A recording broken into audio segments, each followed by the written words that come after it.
Welcome to Thrive in the Word. I'm Leon DeHaan, and I'm so glad that you've joined us today for this teaching from God's Word.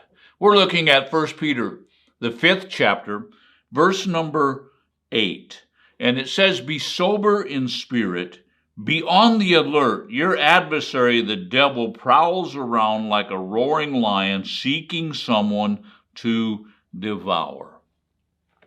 What is Peter talking about? Well, Peter is giving us here, really, these first couple words is giving us an attitude of a fighter, an attitude of someone who's going to take on an adversary that can devour and put you out of your life.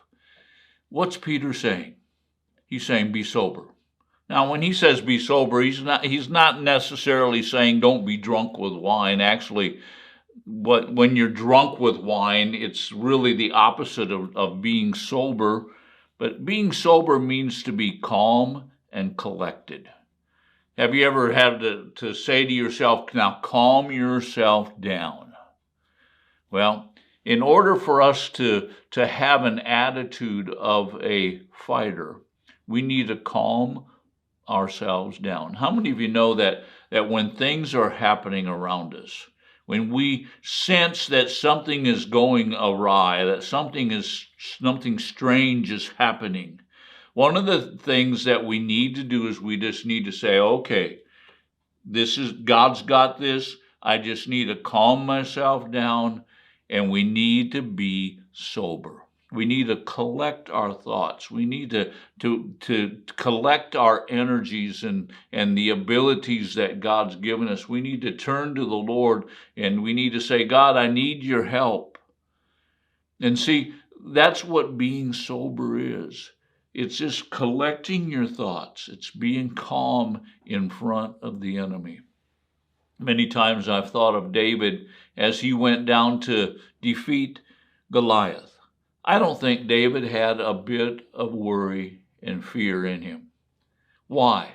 Because David had already collected his thoughts. He said, I've come against a lion and a bear, and I killed both of them. What is this uncircumcised Philistine in front of God? And what was he doing? Even as he was talking to Saul, you know what? He was collecting his thoughts. He was taking his thoughts captive.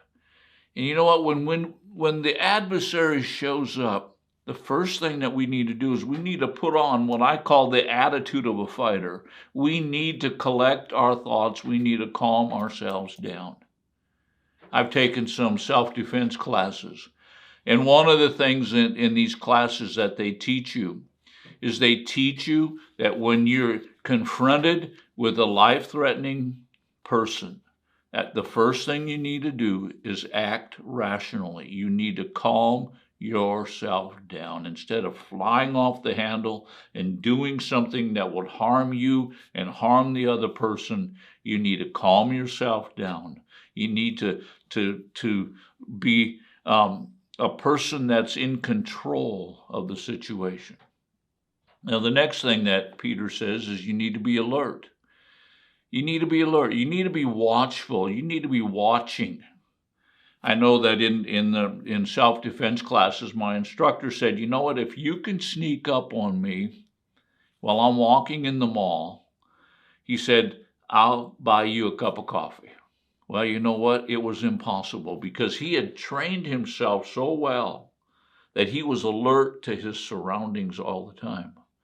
Well, we as Christians need to be alert to the enemy. We need to be on our toes. We need to be watchful. We need to be looking here and there and not be surprised. Now you say, well, how can I do that? Well, first of all, be a person of prayer. You see, God's got a warning system for us. That warning system comes as we spend time before the Father in prayer. But that warning system also comes by having a clean conscience. And you know what? God will let you know when you're going into a fight, when you're going into a battle. He will let you know ahead of time. And then you can calm yourself. You can be alert and you can say, well, I knew that was coming. I knew it was going to come. I knew that the enemy was going to attack. And so the attitude of the fighter is to be calm, collected, and to be alert. But then the rest of that verse says this: your adversary, the devil, the person that's coming as your opponent, is not flesh and blood. Your opponent is the devil. But it says, your adversary, the devil. And what does he do? He prowls around like a roaring lion, seeking someone to devour. You know, a lion is a very majestic, very beautiful being, very beautiful creature.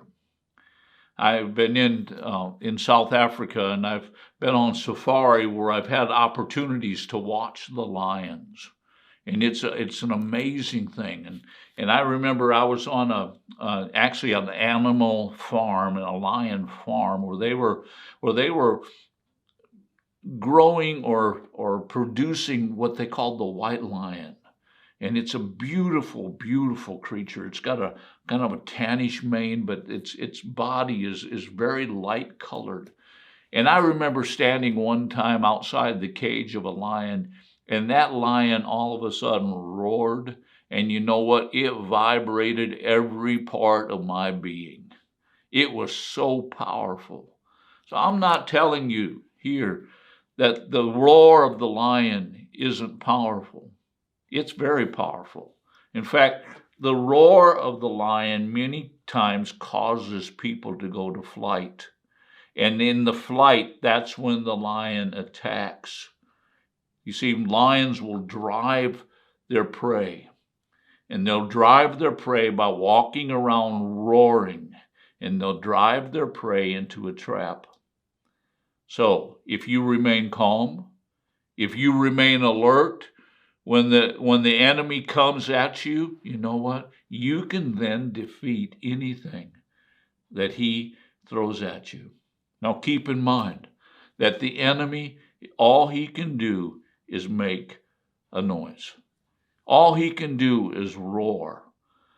He's seeking to devour you. He's seeking to destroy you. But if you will remain alert, and if you will remain calm, if you will remain humble in knowing that God is the one who's going to raise you up, God is the one that's going to give you the ability to defeat this enemy.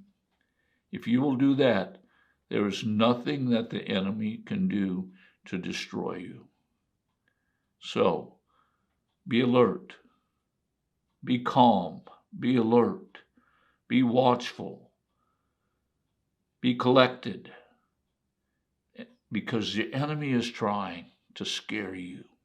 He's trying to roar. He is roaring many times, but if you will remain calm and alert, you can defeat him. I hope that this has blessed you today. May God bless you until we speak to you again.